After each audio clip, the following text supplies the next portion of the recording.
iyo dusenga ntitukabe nka za ndyarya. Sawa? Iyo dusenga bisigura ngo gusenga birakenewe, ariko nubwo gusenga bikenewe bifise uburyo bikorwa. Amen. Bandanya. Iyo musenga nimube nka za ndyarya, kuko bakunda gusenga bahagaze mu masinagogi no mu mayira abiri. Bakunda gusenga bahagaze mu masinagogi no mu mayira abiri. Ugarukiye ngaho umenga gusenga, iyo dusengeye gusenga mu ishengero ngaha mu makoraniro umenga ntibikenewe, umenga Yesu yarabipinze, ariko aravuga igituma.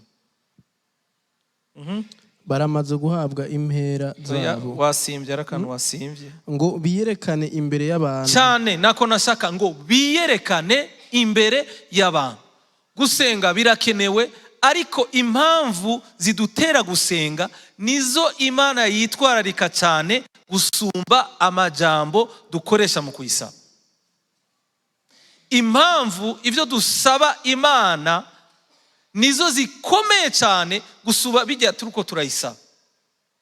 Ikidusunika, ikidutera gusaba Imana cyangwa gusenga nico gihambaye cyane mu maso y'Imana kuruta ivyo tuyisaba, kuruta igikorwa ico, kuruta ivyo bigaragara, ivyo bita gusenga, kuruta kuvuga amajambo, kuruta kwerekana, kuruta kuba no muri izi programme zose z'amasengesho no kwisonzesha.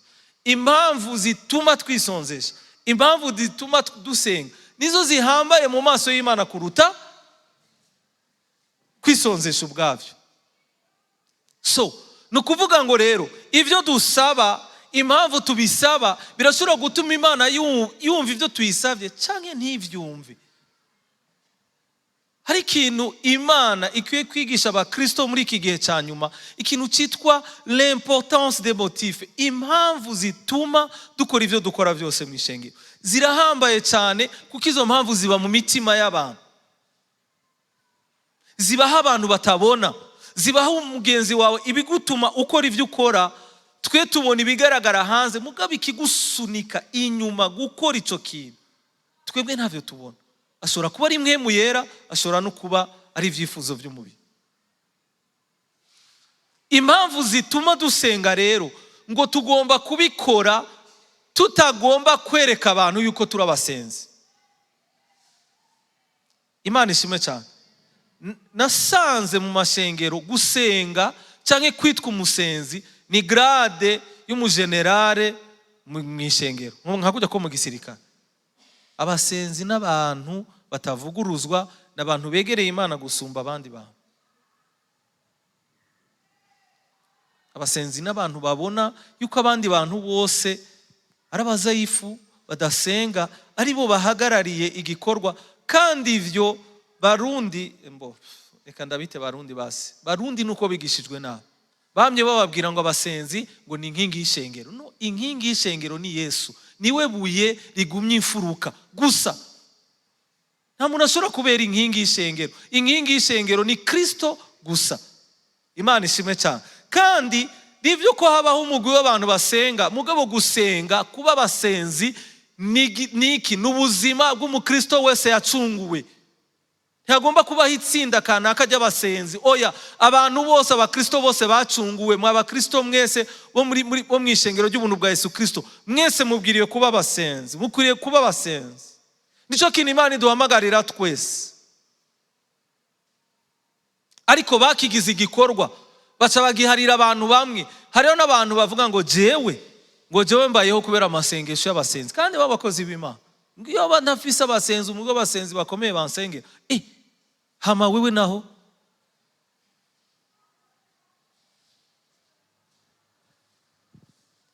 Imana ishimwe cyane. Iryo rero niryo kosa rya mbere ryabayeho Yesu yifuje gukosora. Si bibi ko dusengera mu isinagogi, si bibi ko dusenga aho twoba turi hose, mugabo impamvu zidutera gusenga aho turi nizo zihamba. Imana iraba mu mitima yacu, ikaraba impamvu tuko turakora ivyo dukora. Turi kumwe abakristo. Iki kintu mugitahure, mukimenye. Usivye no gusenga n'ibindi bintu byose dukora, turabe, kuko umaze kwitwararika impamvu zigutuma kubikora, uramenya ko ari mpwemu yera bikurongoyemwo cyangwa ari we wavyirongoyemo. Hama ariko weho iyo usenga uje mu cyumba c'inzu yawe ahiherereye, wugara urugi, usenge so aba mu mpisho, kandi so akuboneye mu mpisho azoguhera. Sawa? Bandanye umurongo w'indwi. Iyo musenga, ndavuga mu kirundi coroshe, niyo nabonye bavuga neza. Kirundi coroshe havuga neza. Ntimuvuga amajambo menshi nk'abatizera Imana. Umviriza, gusenga ntibidusaba kuvuga amajambo menshi nk'uko umenga mu majambo yacu turaza kwemeza Imana ivyo two turayisaba, naho vyo bidahwanye n'ubugombe bwayo, ivyumvi hezi twishura. Gusenga si amasaha menshi, gusenga si ukugwiza amajambo. Oya, gusenga ni attitude y'umutima wawe uzanye imbere y'Imana. Ningene umutima wawe umeze imbere y'Imana, ni impamvu itumye usaba ivyo uriko urasaba Imana. Icambere Yesu yavuze ngo nimwakora ibintu kugira ngo abantu bababone, impera muzoba muyironse. Nuvuga ngo ntaco muzosaba ngo muronke. Hanyuma kandi arongeye aravuga ngo, bandanya, biyumvira ko Imana ibumva kubera amajambo menshi bavuze. Biyumvira yuko Imana ibumva kubera amajambo menshi bagize gute, bavuze. Imana nishobora kuba impressione. Nukuri nagomba nababwira ikintu kimwe, hari abantu bari eloquent, bivuga gute, hari abantu bazi kuvuga, hari abantu bazi gusomesha, sivyo? Ntibirabashikira ngo mugure ikintu mutari mufise umupango wo kukigura kubera nyene kukigurisha azi gusomesha abantu. Biramaze kubashikira. So ivyo rero dukorera abantu, ntituzigere tuvyiyumvira yuko n'Imana dufise uburyo dushobora kuyireshesha amajambo yacu ngo hanyuma igire gute, ive mu bugombe bwayo ize gukurikiza ubugombe bwacu. Never. Imana ishimwe cyane. Gusenga ntibisaba amajambo benshi, ariko urumva stira gumahera aha, nimwasenga ntimukore gutya. Bisigura ko gusenga ari ikintu gikenewe cyane ba Kristo, tudakwiye gusuzugura. Ntiduhagarare gusa ku byo badakora neza, ariko duhagarare ingene bikorwa neza, hanyuma dushishikare gutera imbere kugira ngo bicike ubuzima bwacu. Amen. Ntibisigura ko utagomba kwatura, utagomba kuvuga. Imana ishimwe cyane. Amen. Ariko amajambo menshi uvuga uri kurasaba Imana, ayari mu bugombe bwayo angana gute? Ibihwanye n'ivyo igomba bingana gute? Bandanya. Ntimugire nkabo, kuko Data wo mwijuru azi neza ibyo mukeneye. Ne les imitez pas, kuko Data wo mwijuru azi neza ibyo mukeneye imbere yuko umuntu abimusaba. Urabona rero ikibazo abantu bafise, iri jambo bararyumvise ravuga ngo okay, Data arazi ibyo dukeneye tutaranabimusaba.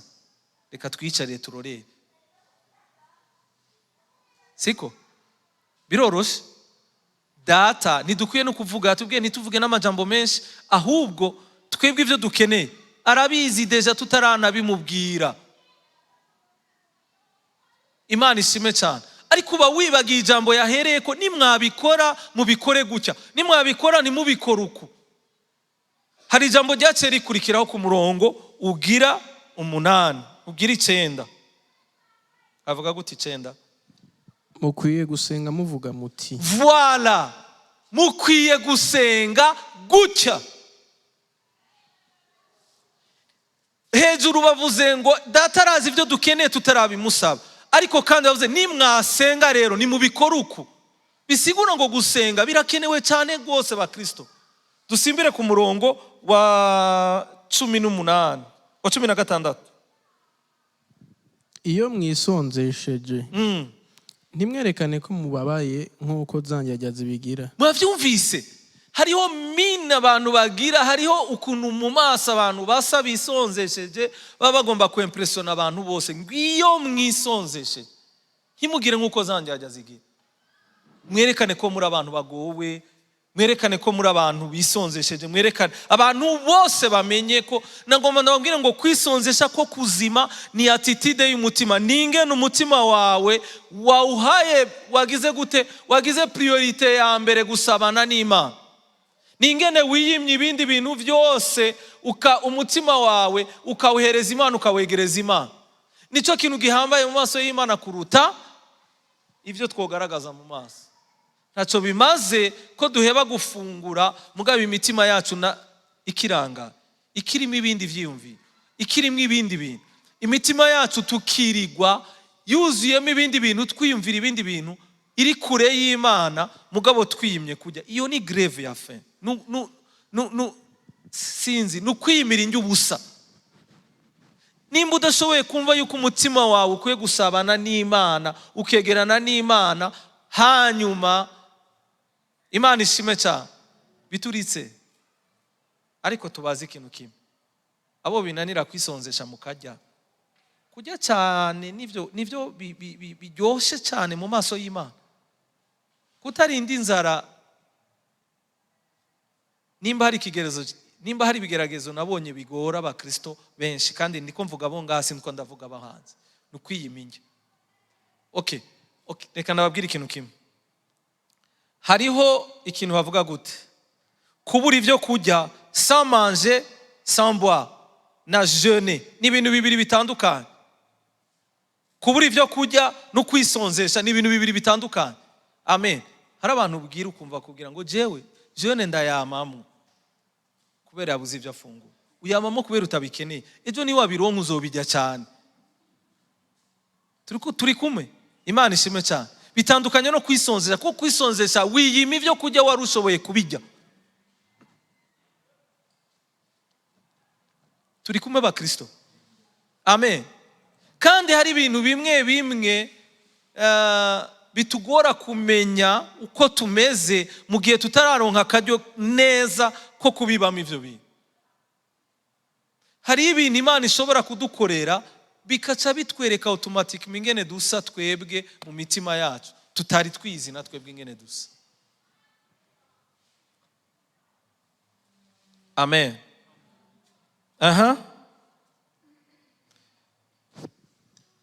Bandanya. Nimwerekane ko mu babaye nkuko zanjye zibigira. Ego. Kuko baca bigirirwa mu maso kugira ngo ababona bose babashimire ukwisonzesha kwabo. Mwavyumvise? Ukwisonzesha dukora kugira ngo abantu bavyumve, babimenye ko twisonzesheje. Uko nuko ubusa mu maso y'Imana. Ndababwira ukuri, iyo niyo mpera yonyine bazoronka. Iyo niyo mpera nyene yabo bantu bababwiye ati ni sawa kabisa, mwebwe murasenga, mwe muragira gutya. 17. Ariko wewe iyo wisonzesheje, ariko rero wewe iyo wisonzesheje, ni Yesu abivuze, ariko wewe ni wisonzesha bikora uku rero. Kubera iki? Bisigura ngo twebwe kwisonzesha ni ikintu Kristo aduhamagarira gukora, ariko akaduhamagarira kugikora neza. Turi kumwe ba Kristo. Ntiduhagarare gusa kuba bikora nabi, mugabo reka turabe no ku rugezo Yesu yaduhaye, nitwanabikora tubikore neza nk'uko agomba. Kubera iki? Kubera yabonye ko bikenewe. Kugira ngo ntiwereke abantu ko wisonzesheje. Ariko wewe iyo wisonzesheje woge mu maso, hanyuma wisiga amavuta mu mutwe. Wisiga amavuta mu mutwe use neza, ujya gafresher umere neza. Kugira ngo ntiwereke abantu ko wisonzesheje. Kugira ngo ntiwereke abantu, nukuvuga ngo mu yandi majambo, jeune yo Imana yemera ni attitude y'umutima, ni ibereye indani mu mutima, nibiriko birakoreka indani mu mutima gusumba ibyo abantu babona, gusumba n'iyi misi twihaye.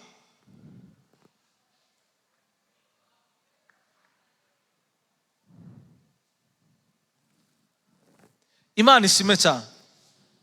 Turi kumwe. Ibyo dukora, ibi tuvuga byo gusenga, reka tuvyenteriorize cyane, bibi indani cyane gose gusumba uko biserukira hanze. Kuko iyo dushatse ko vyama biseruka, hari igihe biba bifise intumbero mbi kugira ngo abandi babibone ko twabikoze. Kandi kenshi twe tubwira abandi ko twisonzesheje kugira ngo tubahe information y'uko bobo arabazayifu batabikora. Nta kintu na kimwe Imana idusaba kugira ngo twereke abandi ko turi hejuru yabo. Oya, ibintu byose Imana idusaba ibidusaba kugira ngo twame turi munsi y'abandi, tubere akarorero abandi. Kandi kubera akarorero abandi usura kubabera akarorero mutanavuganye n'amajambo menshi, ariko aya yari amwe mu majambo Yesu yavuze kugira ngo mubone yuko gusenga no kwisonzesha ari ikintu na Yesu bwiwe ashingiye intahe. Amen.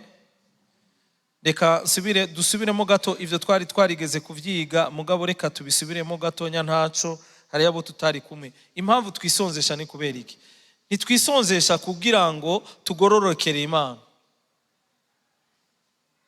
Amen. Ukwisonzesha siko kudutera kugororoka. Oya, Imana ishime cyane. Ukugororoka tuguhabwa biciye mu kwizera. Reka dusome muri Luka igice ca 18 umurongo wa 12 gushika kuri 14.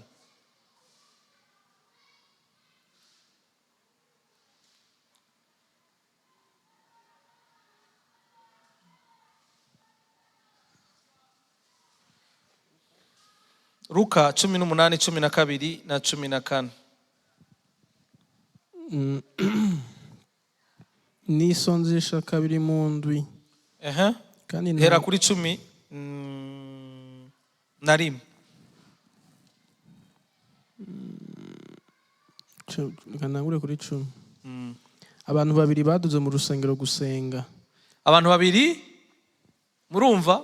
Abantu babiri baduze mu rusengero kugira gute? Gusenga. Umwe ari mu nguni yiwe, hari undi ari mu nguni yiwe. Umwe wese ariko arasenga ku ruhande rwiwe, undi ariko arasenga ku ruhande rwiwe. Kandi abo bose Imana iri kwirumviriza ugusenga kwabo. Reka rero ndabereka ingene Imana, amaso y'Imana n'uburyo Imana yinterprete ivyo dusaba, tutarinze no kuyitomore, kubera iba yabonye mu mitima yacu. Bandanya.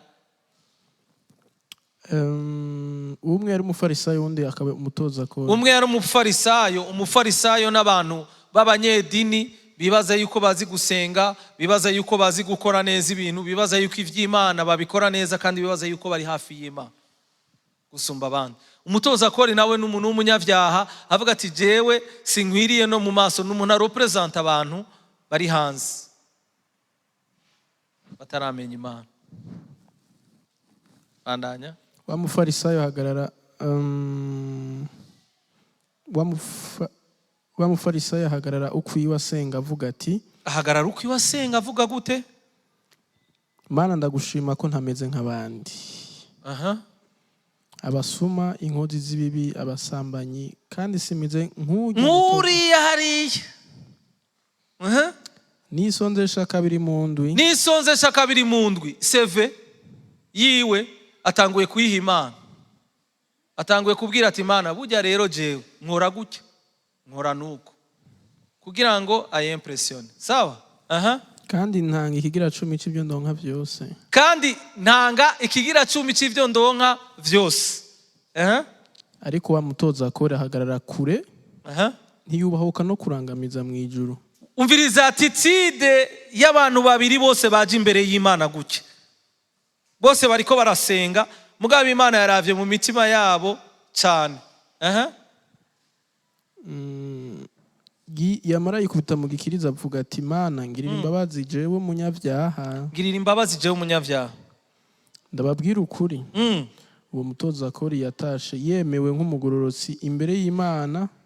Kubera iki? Ariko wa mufarisayo siko vyagenze. Siko vyagenze. Umutoza kori kuko uwishira hejuru wese azocishwa bugufi, ariko uwicisha bugufi azoshigwa hejuru. Imana ishime cyane. Mwumvise kwicisha bugufi sukugenda wunamye, sukuvuga buke buke, sukugira gute. Oya, kwicisha bugufi ni attitude y'umutima wawe.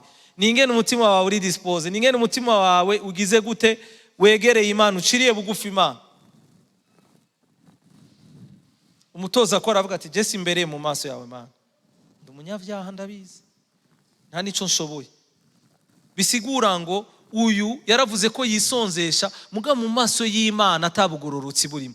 Ariko wa mutoza kori w'umunyabyaha kubera attitude yafashe y'umutima, Imana iramwemera gusumba wa wundi abikora misi yose. Rero nitwisonzesha kugira ngo twerekane ko turabagororotsi, nitwisonzesha kugira ngo biduharugwe ko nko kugororoka, duharugwa nk'abagororotsi kubwo kwize atari kubw'ibikorwa. Imana ishimwe cyane. Nitwisonzesha rero kugira ngo twerekane imbere y'Imana yuko turi iki, turabagororotsi, tuyemeze. Ikigira kabiri, nitwisonzesha kugira ngo tugondoze Imana itwishure ibihwanye n'ivyo twebwe twifuza. Oya, nitwisonzesha kugira ngo tugondoze Imana. Vya bindi Imana yanse kumva cyangwa ibona itakwishuye kubera wayisavye ari bisanzwe, tireka ninjire mu masengesho y'imisi 3 kugira ngo ibi bintu ndabibwira Imana. Naho uzokora amasengesho y'umwaka wose uri kurasaba ibidahwanye n'ubugombe bw'Imana, ntavyo uzoroha.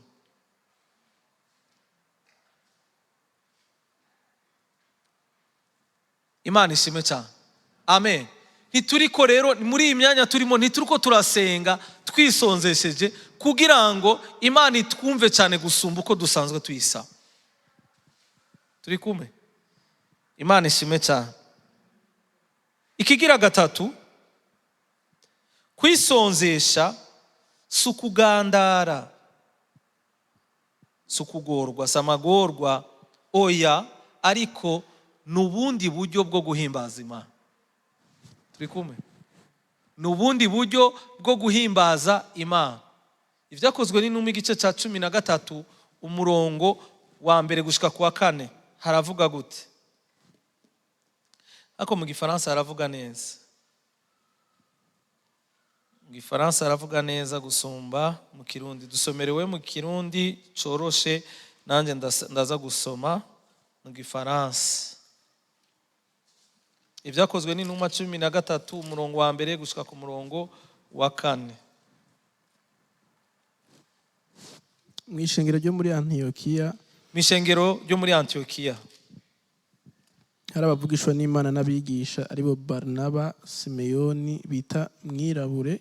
Mumvise hariho bande abavugishwa n'Imana n'abagira gute n'abigisha. Aribo Barnaba, Simeyoni bita Mwirabure, Simeoni bita Mwirabure, Rukiyo umunyakurene, Manayeni yari yakuranye na Herodi Antipa, hamwe na Sauli. Hamwe na Sauli ariwe yahavuye acika nde Paulo. Mumvirize, bariko barasenga Imana bisonzesheje. Kirundi kivuga bariko barasenga. Mpwemu yarababarira ati ntoraniriza Barnaba na Sauli bankorera igikorwa. Umviriza, ntibinjiye mu masengesho kugira ngo Imana ibatoranirize, ariko binjiye mu mwanya wo guhimbaza no gutazira Imana kuko bahereje Imana imitima yabo. Imana nayo irabaganiririza muri ivyo bihe barimo, ibabwira ati ni muntoranirize rero aba bagabo babi. Siyo formule Imana yashizeho kugira ngo hatoranywe ababa intumwa canka baba abasumba canka bameze gute. Si formule Imana yashizeho, ariko muri uko kwicisha bugufi bahimbaza Imana bisonzesheje, Imana irabaganiriza biciye muri Mpwemu Yera ati ni muntoraniriza aba bagabo babi. Turabona mu gice ca 16 bavuga ngo intumwa Paulo hamwe na Barnaba, mugabo bakibavuga ngaha barabakira abigisha. Ariko biciye mu gusenga no mu kwisonzesha, batabipanze ngo tugiye gusenga kugira ngo Imana ituganirize. Imana ishobora kutuganiriza mu mwanya wo gusenga no kwisonzesha, ariko ishobora no kutuganiriza tutisonzesheje bivanye n'ingene imitima yacu iri dispose kuri yo. Turi kumwe ba Kristo? Bivanye n'ingene imitima yacu tuyihereje Imana, bivanye n'umwanya duhereza Imana mu buzima bwacu.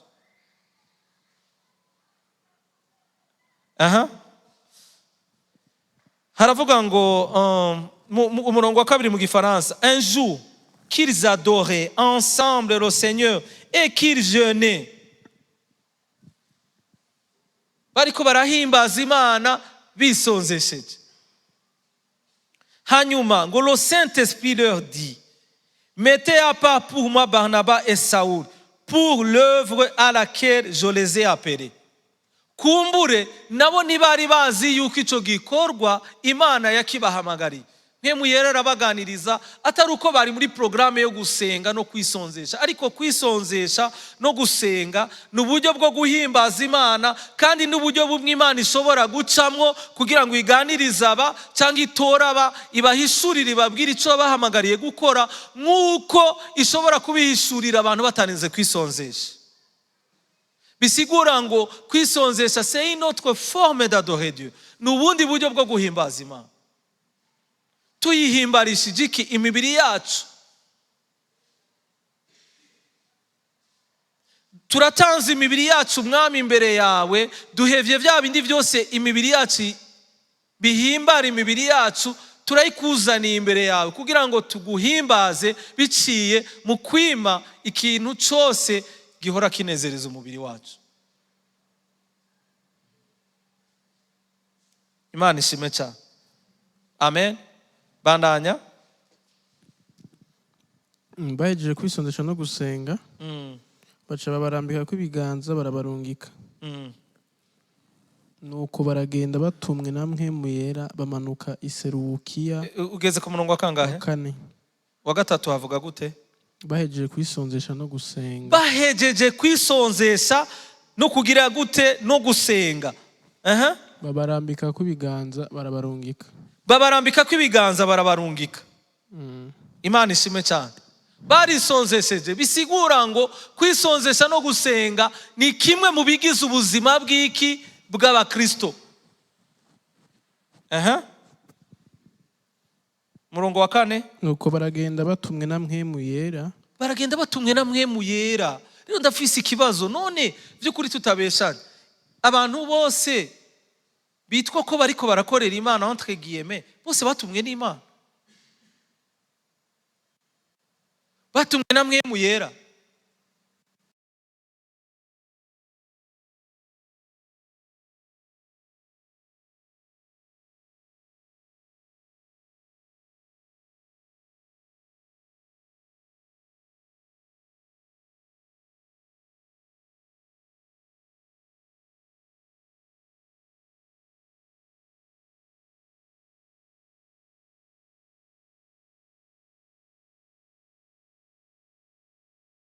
Babwire ngo hari ibintu byinshi dukora tutabiyobowemo n'Imana kubera tutabikoze uko byabwirizwa gukora.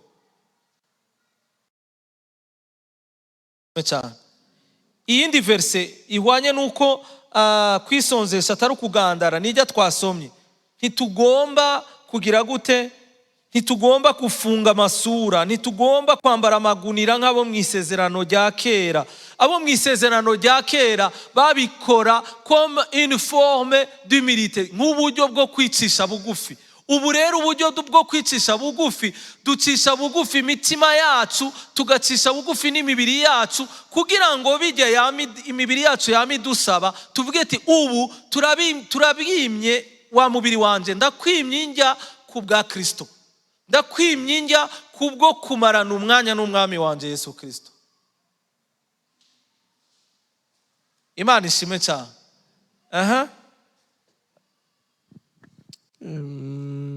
Nuko baragenda batumwe na Mpwemu Yera bamanuka i Serukiya, baca bafata ubwato buja mu izinga rya Kupuro.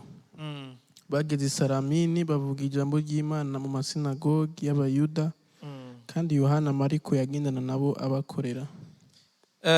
Hari ahandi ngomba ko dusoma ni harehare, mugabo munyemerere tuhasome. Icya kane, kwisonzesha biradufasha kurema mu bihe bigoye kandi bikomeye, Imana ikanabituganirizamo.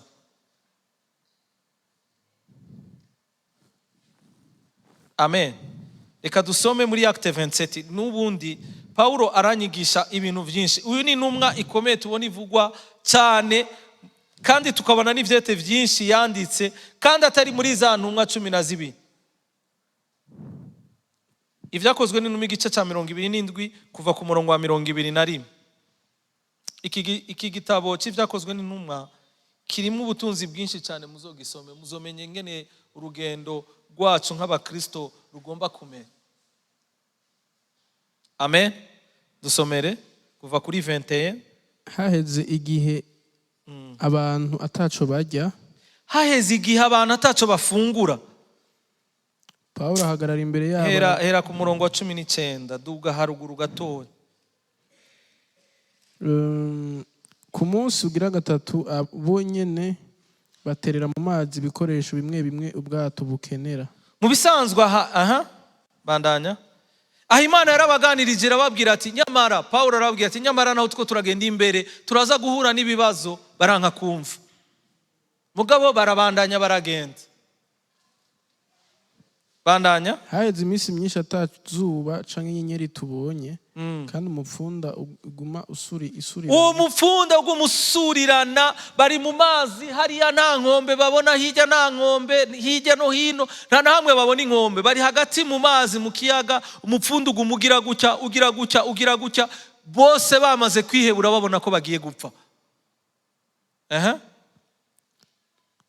Kandi umupfunda igumusuriranya tugera aho dutakaza ivyizigiro byo gukira. Tugeza aho dutakaza ivyizigiro byo gukira, kubera babona imbere nta gukira, inyuma nta gukira, naho babona inkombe, bari hagati mu mazi kandi babimazemo iminsi. Haheze igihe abantu ataco barya, Pawulo ahagarara imbere yabo aravuga ati bagenzi, mwari mukwiye kunyumviriza. Mwari mukwiye kunyumviriza. Oya, mwari mukwiye kunyumviriza. Wavyumvise? Reka kuva ikirete. Yari yababujije nituve ngaha nitwagenda turahura n'ibibazo, mugabo aranka kumumvira. Aha Pawulo murazi aho yaragiye guciga urubanza i Roma. Aburanye amaze gufatwa n'abayuda, aravuga ati jewe naho mugomba kuncira urubanza, jewe ndafise ubwene gihugu bw'abaroma, jewe ngomba kuja guciga urubanza i Roma. Kubera abaroma aribo bari batwaye isi, baravuga ati okay, reka rero uyu muntu tumureke tumurungike i Roma. Ariko Imana ishimwe cyane, ntiyaragiye i Roma kuburana kugira ngo yiburanire, yaragiye i Roma kugira ngo niyaronka akaryo ko kwisigura n'abaroma bumva ubutumwa bwiza. Imana ishimwe cyane, amen. Yaragiye kwiburanira ngo arabe yuko bamurekura, mugabo yaratwaye ubutumwa bwiza muri ayo makondisiyo y'iki nk'imbohe. Bisigura ngo ubutumwa bwiza ntitubuvuga turoraniwe gusa, ariko no mu bihe bigoye, no muri ibi bihe ibintu byose byaduze, no muri ibi bihe abantu bose bariko barimyoza, twebwe abakristo nitwe dukwiye guhaguruka tukavuga ijambo ry'ihumure, tukababwira ati nyamara naho muriko muraruhishwa n'ivy'isi, ubuzima bwacu ntibuzoherera aha kw'isi, inyuma y'ubu buzima hariho ubundi buzima, kandi ubwo buzima abazobubona n'abazoba barizeye umwami wacu Yesu Kristo. Ntitugomba kurira nk'uko abandi bariko bararira, ntitugomba kwidodoma nk'uko abandi bariko baridodoma. Amen. Imana ishimwe cyane. Bandanya.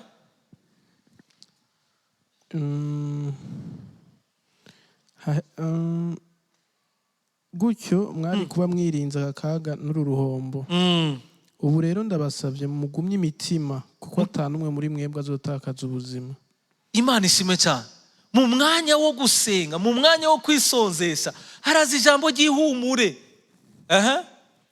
Ubwato bwonyene nibwo buzosaba.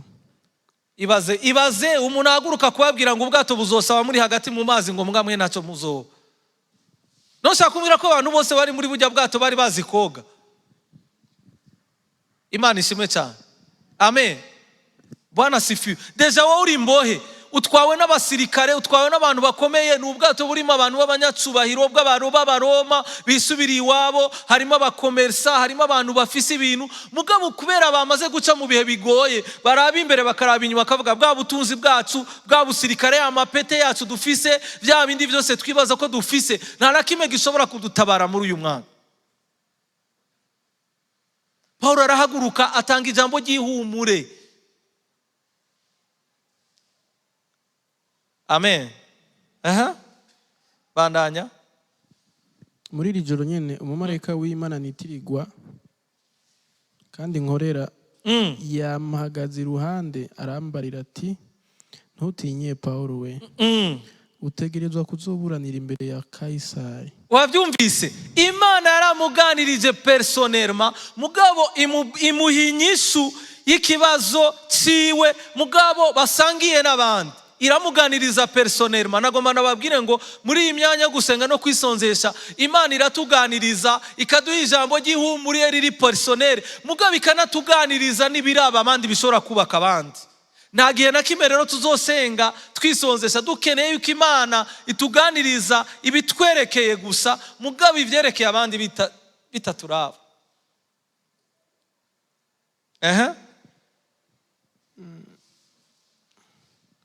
Utegerezwa kuzoburanira imbere ya Kaisari, kandi kubera wewe Imana izoziga mu buzima bwabo muri kumwe bose. Ibaze, Imana ishimwe cyane. Kubera Paulo yagomba gushikana ubutumwa bwiza. None reka nabaze ikintu kimwe bakristo, mwebwe murasaba ngo Imana ibazigame, none ibazigama muyifitiye akahe kamaro ngaha muri iyi si? Reka tugireke kuja kure. Muri iyi situation igihugu kiko kiracamo, nirihe jambo ry'ihumure riva mu kanwa kanyu bishobora gukiza imitima y'abantu badende buki? Twese turirira hamwe nabo. Ubona abantu basigaye babiposta bakabigira imikino, kandi baba Kristo.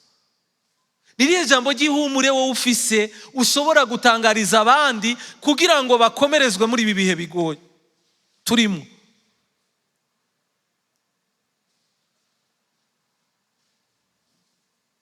Amen.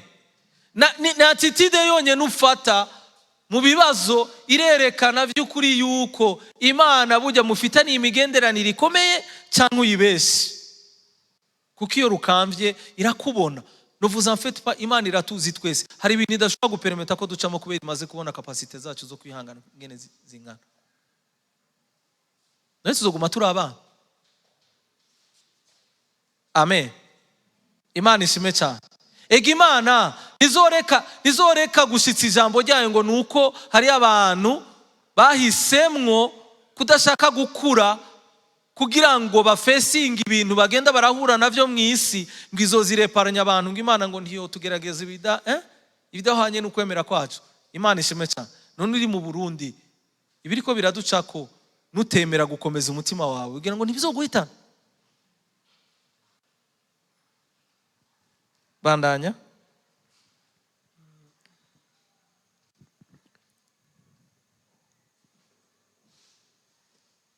Nuko rero bagenzi, mugumye imitima kuko ndizera. Mugumye imitima kuko ndizera ko Imana izobishitsa nkuko yabimbwiye. Ego. Ariko rero hari izinga rimwe ubu bwato buzosabirako. Mwijoro ry'umunsi ugira 14 twari tugikubebwa n'umuyaga mu kiyaga ca 14 jours. Iminsi 14 bari muri ivyo bintu, bari mu kiyaga batazi ngo bazoshika ryari canke ntibazoshika. Mu kiyaga ca Adriatico. Nko mu gicugu abagendesha ubwato bumva kumenga turegereje umusozi. Bagera uburebure bw'amazi gushika hasi musi y'ubwato, basanga ni nk'imetero 40. 40 metres de profondeur. Haheze akanya barasubira basanga ni nk'imetero 30. Batinya ko ubwato bwaba bwisika ku mabuye, baca barakurira mu mazi ivyuma 4 biremereye biboheye ku migozi bibuza ubwato kugenda, bibohewe ku bwato inyuma, barira ko bwoca. Maze abatwara ubwato bagerageza gutoroka ngo babuvemwo. Bururutsa kato ko kwifashisha mu gihe cy'impanuka, babesha ngo bagiye kurekurira mu mazi ivyuma vy'imbere navyo. Maze Paulo abwira wa mukuru w'abasodijana ati, abo batagumye mu bwato ntimushobora kurokoka. Mwavyumvise? Abo bashaka kudutana urugamba batagumye mu bwato ntidushobora kurokoka. Maze abasoda bacagagura imigozi yari biboshe ako kato, gaca gakorokera mu kiyaga karatwagwa. Fini. Ivyo bari bizeye ko ragakiza birapfuye. Bugiye guca, Paulo yinginga abantu bose ngo bagire ico barya. Mwavyumvise? yinginga abantu bose ngo bagire icyo bafungura. Kubera iki? Bandanya. raba haciye iminsi 14 mwihebuye ataco mutamira. Haheze iminsi 14 mwihebuye ataco mugira gute? Mutamira. Imana ishimwe cyane. Nukuri nagomba ndababwiza ukuri ba Kristo.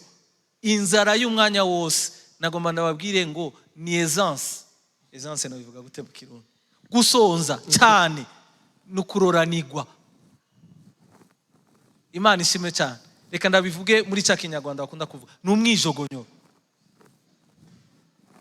Urabona iyo nzara wamugira umwanya wose ni kubera umubiri wawe utoje indero mbi. Nagomba ndababwire ngo umuntu ariko araca mu bihe bigoye ntasonza uko ashaka. Umuntu azi yuko atavyaza kuronka ahantu quelque part ntapfa gusonza uko yishaki. Nagomba ndababwire ngo gusonza cyane hamwe wumva ugira upfe ni ikimenyetso cy'umuntu adinashwe, ari mu gahimbo, aryohewe, atakintu na kimwe ashaka kwikoza. Bavyumvise? Ariko umuntu ari muri challenge, umuntu ari mu bibazo, umuntu ariko araca mu bihe bigoye, nagomba ndababwire ngo ariko reka tuvugane ukuri tutabeshana. Ubu turi mu bihe byiza byo kumva yuko umubiri wacu icyo dusavye cyose dukwiye kuza turagihereza umubiri. Kwere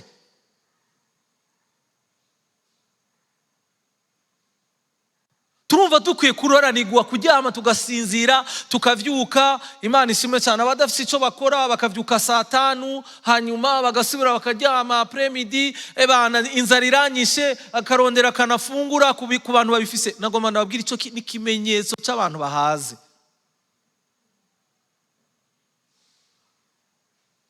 Nagomba ndababwira ikintu kimwe, si kimenyetso cyerekana abantu bariko barayoborwa na mwemu w'Imana batahura igihe bagezemo. Ba Kristo, ivyo kurya n'ivyinda, n'inda n'ivyo kurya. Kandi ivyo byose bizogira gute? Bizokurwa. Nimba bibaremera kwisonzesha mukumva ubenga murapfuye, ni ikimenyetso cy'uko muroraniwe. Abandi bamaze iminsi 14 batabiteguye. Kubera iki? Ivyo bariko baracamo ntivyari gutuma baronka apeti. Amen. Muti twebwe ivyo ntavyo two turacamo tukobye. Hamukobye atakidogo. Mwebwe musabwa gusenga kugira ngo muzoshobore guhagarara neza ku munsi w'umwana w'umuntu. Siko twize kwa kanu heze. Hamukobye atakidogo. Turi mu gihe dukwiye kuba maso, dukwiye kwitonda. Imibiri yacu tukayihereza ibikenewe gusa, kandi tukagira gute? Tukayereka ikaganzwa n'ijambo ry'Imana. Imana ishimwe cyane. Ndababwira ikintu kimwe, excès de table ni iki? Si igikorwa cya kamere. Amen. Imana ishimwe cyane. Excès de table bingana n'ubushakanye.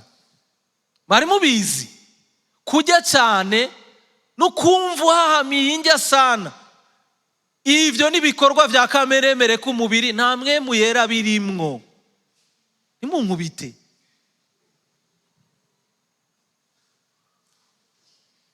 Mwavyumvise? Abajene mwavyumvise? Guturitsa umwanya wose umve nibikorwa vya kamere point très.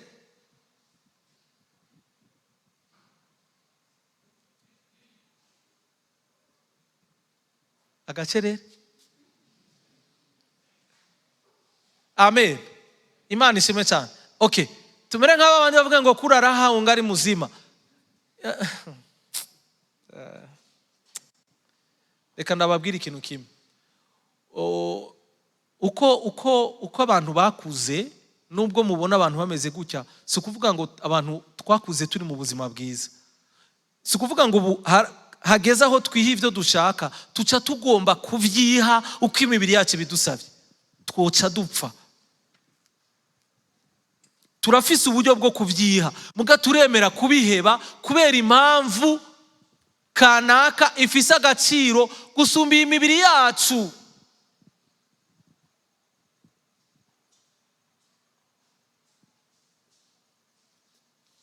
Imana ishimwe cyane. Burya umuntu ashonje cyangwa adafungura cyane ugira ngo aragira itiro ryinshi. Abantu bafite ubunebwe bakunda kuryamira ni kubera bakunda kurya cyane.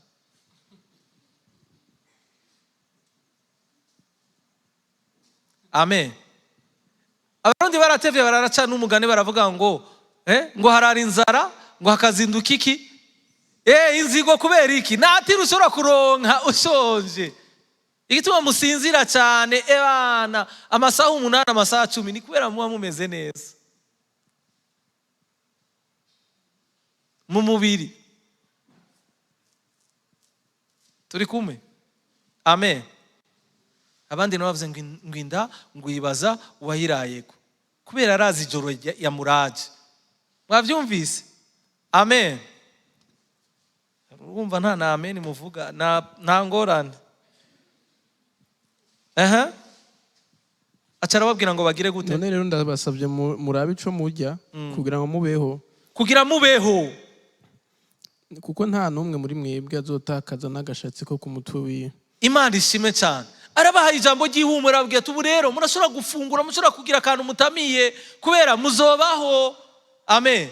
Imana ishime cyane. Birababaje ko no munsi abantu bisonzesha kubera habavye. Bafise ibintu bumva ko ebana bakeneye ko Imana yishura vyihuse cyane, bikaba bituma vyo gusenga Imana no kwisonzesha Imana. C'est dommage. Amen. Amen. Hari abandi nabo bisonzesha kubera gutinya ibitero by'abadayimoni. Hariho n'abisonzesha kubera bazi yuko babwiye ngo mu miryango yabo ngo bamaze gukwiza imyaka kanaka ngo nta uyirenza, kubera gutinya gupfa. Imana ishime cyane. Abatinya gupfa bari ngaha bavuge ngo amen. Mwese kabisa. Ubu Yesu yovuga ati ubu ndakeneye kubatwara mwese mukakabanza kukugisha inama wo vyemera. Oya mwobanza kudiskatinga mukavugana mugashira ibintu bimwe bimwe ku meza. Okay, moshiriki ku meza.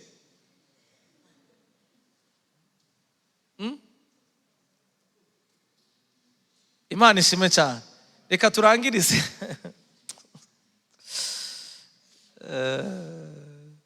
Icya gatanu arico cya nyuma, c'est un moyen que Dieu a choisi pour nous humilier devant lui. Imana ishime cyane. Nuburyo Imana yadushiriyeho kugira ngo tugire gute twicishe bugufi mu nyonga zayo. Imana ishime cyane. Reka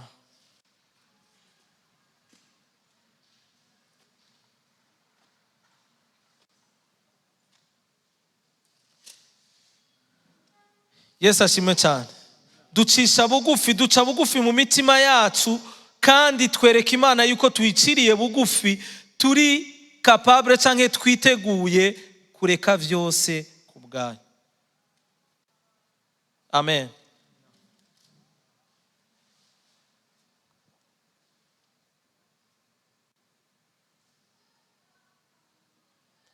Yesu ashime cyane. Imana ihabwe icubahiro. Amen. Kera mu minsi heze twahora tuba turi mu masengesho mu mwanya nk'uyu wo kwisonzesha, ibintu bikimeze neza, ukaca usanga batetse ibyo kurya biryoshye bimeze neza, canke abirirwa ku buzi, ugasanga uhuye n'umuntu ariko aranywa ka oranje, abonye ka oranje gakanye, canke utundi tohosete turyoshe, hama ku bantu nabo bigora kuronka ivyo bafungura akavuga ati iyo kazi ncitse sinzi biri imbere ingene biza kugenda. Kubera iki none hageze ivy'umubiri tubaho nk'abatazi ko ejo bazobaho, mugahagera ivy'umwuka tukagira ama projet ya long terme kandi tutazi igihe dusigaje kubaho. Amen. Nta muntu numwe ndabona areka guprofita ivy'umubiri kubera baziti ebana ibi ndabironse byo sinzi ko nzobironka, mugabe hagera ivy'umwuka tugatangura kubiha projet y'igihe kirekire. Nzosenga nejo. Hari abantu bavuga ngo oya uyo munsi nzowishura. Oya nta deni ufitiye Imana, s'il vous plaît. Nta bintu vy'ibirarane Imana iguharurako. nimba wumva utavyo ushoboye kwikonsakra, bihebe wirire, hanyuma wiha amahoro, kandi n'Imana ntigucira urubanza. Okay? Imana ishime cyane. Ngo nabikoze uno munsi, ngo mugabo, ngo no munsi numva wapi kabisa, numva ntarongowe. Hageze kwisonzesha, mpemu yera arakora. Imana ishime cyane. Hageze kurompa jene, mpemu yera arakora. Mugahagera kwisonzesha, mpemu yera ntavuke. Imana ishime cyane. Reka nababwira ikintu kimwe. Iyi myanya Imana iduha yo gusenga no kwisonzesha si cyagezwe. Imana ishime cyane. Si itegeko, ariko ni ingene, nagomba nababwira ngo n'ikimenyetso gito kikwereka ingene wumva yuko uciriye bugufi mpemu yera. Nimba ari mpemu yaturongoye yuko tuba muri uyu mwanya wo gusenga, bitwaye iki? Ntacuba. Iminsi 3, iminsi 4 wiri udafunguye, ntacuba.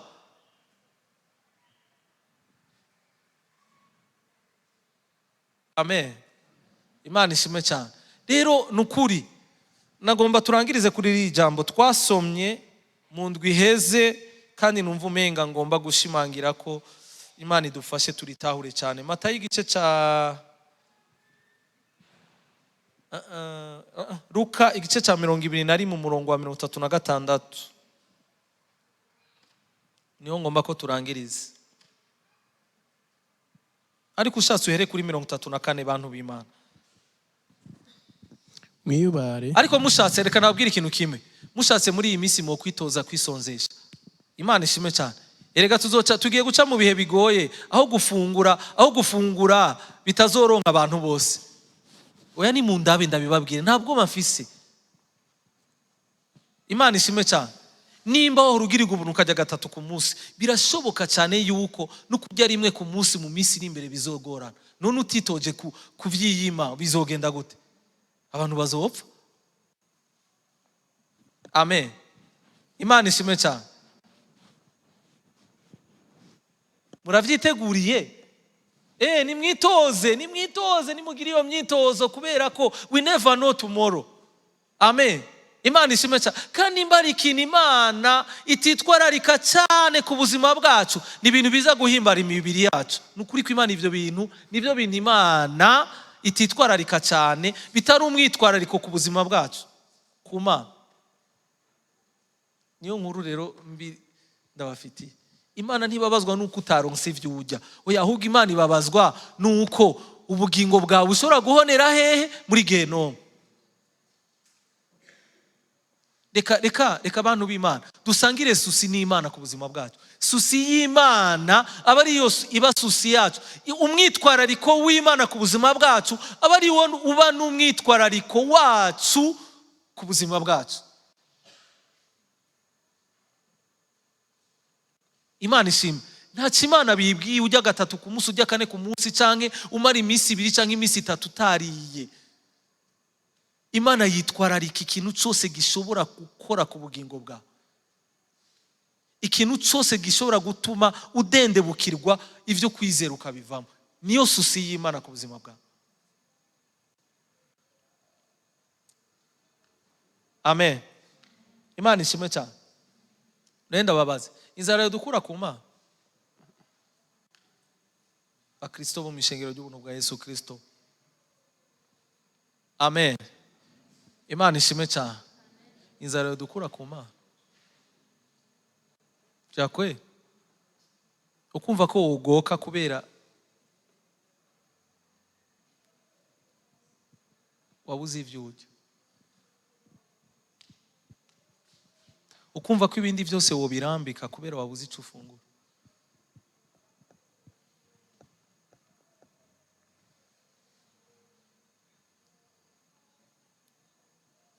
Soma Pastor twumve 34 gushika kuri 36 turangiza. Mwiyubare imitima yanyu ntiremegwe n'akaboregwe.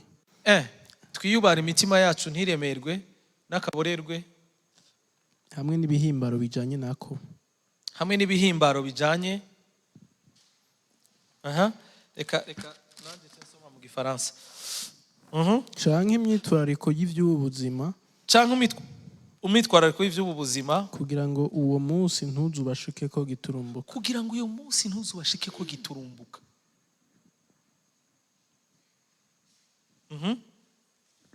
Kuko uko ari kuzoshika ku bari ku isi bose, abantu bose bari ku isi uyo munsi wa Yesu Kristo uzobashika ko giturumbuka. Niyo nkuru rero ndabafitiye.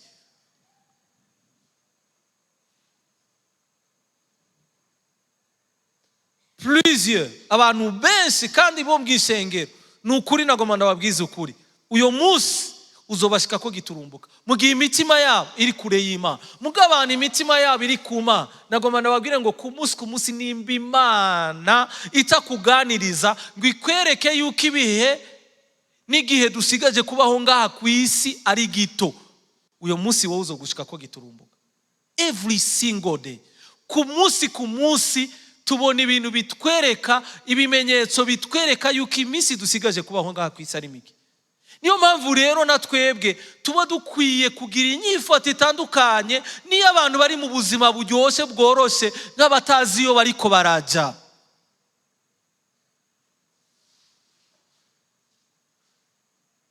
Tugira ubuzima bw'abantu bazi iyo bariko baraja, bemeye guheba byose kugira ngo uyo munsi ntuzobashike ko giturumbuka. Ni attitude ihera mu mutima y'ingene wiyumvira.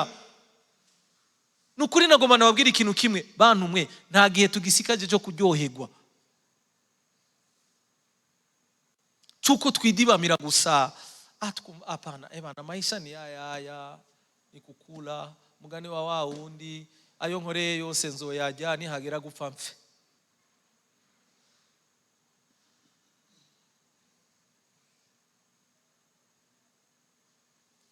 Bananya pastor. Nuko rero mwame maso musenge kugira ngo muze muronke inkomezi zibashoboza kurengana ivyo byose, no kugira ngo muze mushobore guhagarara imbere y'umwana w'umuntu. Musenge Imana kugira ngo mushobore kuronka inkomezi zibabashisha kurengana ibi byose. Bantu mwe, iyi myanya yo gusenga no kwisonzesha iraduha inkomezi zo kugira ngo turengane ibi bihe turimo, tuzobisohokemo, hanyuma tuzohagarare imbere y'umwana w'umuntu ataco dufise kigira gute kidutsinda. Umviriza umurongo wa 34 uvuga ngo mu Gifaransa ngo prenez garde à vous-mêmes pour que vos esprits ne s'alourdissent pas à force de trop bien manger et de trop boire. Mwavyumvise? Imitima yacu ntiremegwe yiyumvira ingene tuzojya neza n'ingene tuzonywa neza. Amen. Ibinyobwa vya Brarudi vyaduze, amaraso y'abantu yahagaze. Namwebwe murimo?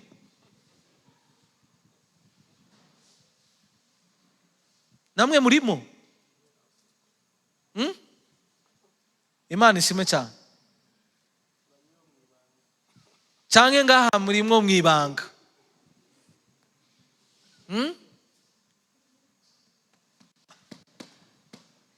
Abanywanyi ba Brarudi bo mwibanga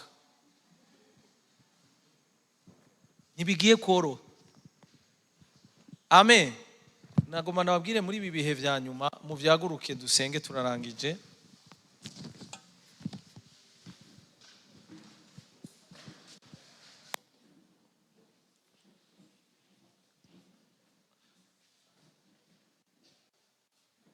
Muri ibi bihe vya nyuma hari ibintu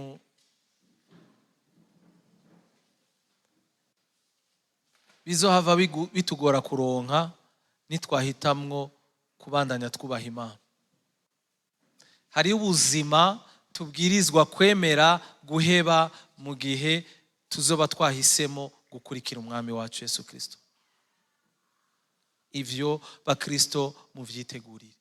Nimba mu mutima wawe utaritegura kumva yuko hari ikintu ubwirizwa guheba ku bw'Imana, reka imyanya myiza idufashe kwitoza kugira ngo tumenye ingene ejo ntivyakenerwa ko hari ivyo tugomba kwigomwa, hari ivyo tugomba kureka ku bwa Kristo, tubireke kubwiwe. Nta ruhombo na rumwe rurimo. Guheba kujya ku bwa Kristo, umutima wawe ukawegereza Imana, hanyuma Imana nayo ikakuganiriza ikakwambika n'izindi nkomezi zihwanye n'ibihuru kuracamo. Nta ruhombo na rumwe rurimwo bakristo, ni ukuri ndababwije ukuri, kandi ntaco muba. Wisonzesheje umunsi umwe, iminsi ibiri, iminsi itatu, naho yo windwi yose, ntaco woba ku bwa Kristo. Rero nagomba dusenge isengesho rimwe, wisengere usaba umwami Yesu Kristo agukomeze muri ibi bihe bigoye, akomeze imitima yacu, azirika imitima yacu ku bugombe bwayo, azirika imitima yacu kubihimbara, imitima yacu ayikomeze kugira ngo ibihe isi iriko iracamwo ntibidutware ngo dusange twatwawe akayombeke. Dusenge mu izina rya Yesu. Data wa twese uri mu ijuru, Mana y'icubahiro, tugushimiye ku ijambo ryawe, tugushimiye kukugira neza kwawe n'ububasha bwawe mwami Yesu Kristo. Turasavye ngo mwami Yesu Kristo ukomeze imitima yacu, ukomeze guhishura imitima yacu, ukomeze mwami Yesu kwereka imitima yacu mwami Yesu Kristo ibihe turiko turacame n'ivyo two turacamo mwami Yesu muri iyi si.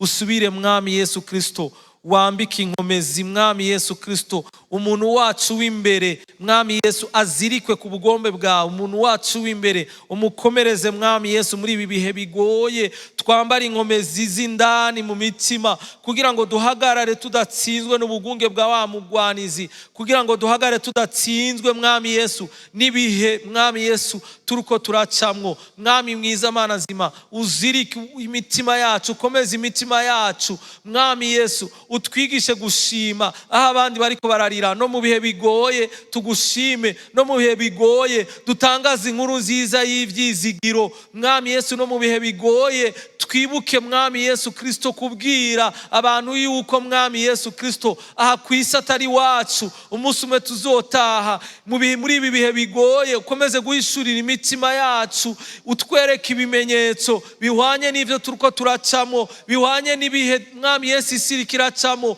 bitwereke mwami Yesu Kristo aho isi igeze, kugira ngo umuntu wese ku giti ciwe aze aritegura, yitoze kwitegura, yitoze kuba maso, yitoze gusenga, yitoze kwisonzesha binakenewe wabitwinjijemo mwami Yesu Kristo. Twitoze mwami Yesu guheba ibi canke biriya, twitoze kubaho ubuzima nk'abadafise, kuko mwami Yesu Kristo mu minsi iri imbere data wera dushobora kubaho mwami Yesu ivyo twari twibwira ko dufise atabikiriho, atavyo tugishobora kuronka, atavyo tugishobora kwiha nk'uko imitima yacu canke imibiri yacu bishaka. Reka imitima yacu mwami Yesu wisukemo inzara n'inyota y'ivyo kugororoka kuruta mwami Yesu inzara n'inyota y'umwitwarariko w'ivy'ubu buzima, kuko ari ivy'akanya gato, kandi mwami Yesu Kristo kw'isi kirashirana n'ivyifuzo vyayo. Reka imitima yacu ukomeze kuyerekeza mu ijuru iyo turiko turaja, imitima yacu ukomeze mwami Yesu Kristo kuyimurikira ibihwanye mwami Yesu Kristo ibisa n'ivyo turiko turaja. Imitima yacu ukomeze kuyihishurira ivyo tubikiwe mu ijuru ko bidashobora kugereranywa na buhoro n'ivyo mwami Yesu Kristo turiko turatakaza ngaha kw'isi. Turagushimiye, umuntu wese umukomeze, umuntu wese umugirire neza, umuganirize kandi ushishikare kuganiriza imitima yacu muri iyi minsi turimwo, atari muri iyi minsi gusa ariko mwami Yesu Kristo iminsi y'ubuzima bwacu bwose mwami Yesu dusigaje ngaha. Wamuganiriza umuntu wese kugira ngo tumenye mwami Yesu Kristo ibihe turimwo n'uburyo dukwiye kuvyitwaramo. Turagushimiye, turagukengurukiye, icubahiro cyose ni cawe mu izina ry'umwami wacu Yesu Kristo, amen.